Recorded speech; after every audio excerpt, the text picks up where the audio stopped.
Imagine you go back in the 60s and you walk into an office and it's a bunch of guys smoking cigars and cigarettes, and drinking whiskey, having a business meeting.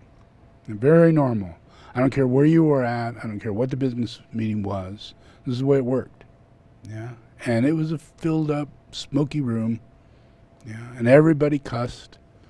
Everybody said things about races, and prejudice and all kinds of things. It was horrifying. Yeah. But that was men. Yeah. And when they went home, that was women. Yeah. There wasn't a difference between the two. Both were equally prejudiced. Both were equally biased. They wouldn't have married each other if it wasn't the case. They wouldn't be living in the same house if it wasn't the case. Yeah. Behind every bad guy is a bad girl. Yeah. They're not the control of it, but they are in league with each other. They support this thing going forward. Yeah. So you go into any of the businesses and you can't just say, oh, that's all men. Yeah.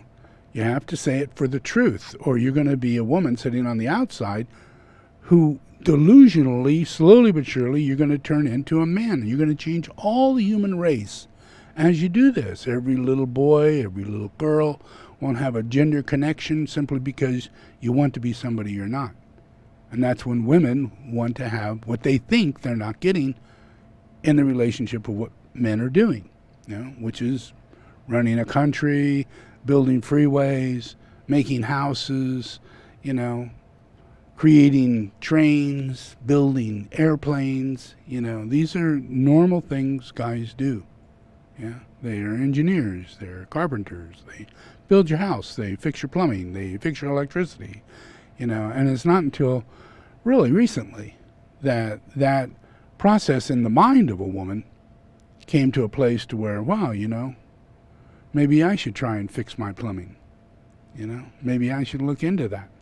Not turning them into a guy, but if there's this extreme prejudice you're coming from, then you're going to have prejudice when you come into anything. So we got to clear that prejudice. We got to clear it, because it's hate and it's anger and it's suspicion over propaganda. And, if women, they're not in the office when they see the man. He comes home, he's tired, he can't do any more. He's worked 11, 15 hours, long transition between house and work, He gets home, he's just dead. And then he's known as a deadbeat husband. Yeah. Because he just hasn't got any more to do it, He'll do his best he can on the weekend. He'll try and mow the lawn. He'll try and fix the car. Try and keep things operating in the house, But that's not the attitude, because the woman cannot see into the office. She can't see what he's doing. So she turns the TV on and watches a soap opera. And her delusionary mind goes, oh, that's just like my husband, Mr. Jim, with his secretary, or this person with that, and all these suspicious realities that are going on in delusion, whether it be gossip of women sitting around together saying, oh, I believe my husband's doing this. I sure would if I had the opportunity. Things like that. Yeah. And that jealousy, that enviousness, thinking, well, I'm sitting home and he's out working. He's killing himself. He's going to die 15 years before you do. He's sacrificing his life to do what he's doing. It's not joy. It is nothing like that at all. His only joy is that he can bring home a paycheck and keep food in the cupboard and pay the rent and hopefully take the family to a movie, maybe go on a vacation. Those are he works hard to do that. And the support system is what makes it possible. Thank you, husband. Thank you. Thank you very much. Instead of sitting at home going, what is he doing? I should be, I should be a president of this corporation, not him. I'm smarter than him. Da-da-da. Anything like that. Any negative energy is the evil spirit. Yeah. and then you go to your astrology and you talk to your, this and that, and you got nothing better to do, and the kids are off to school, the women are sitting around, they get the Ouija board out, they call on the astrologer, have them come over to the house, do all 12 of you, very common. Talk about it. Ask your mom, did you ever do that? Yeah. Ask your aunts, your cousins, you ever do that? Yeah. You ever go to a medium class because, your gossip group said you maybe should go do that? Yeah. You ever go to that palm place because the gossip group said, hey, maybe we should go do that?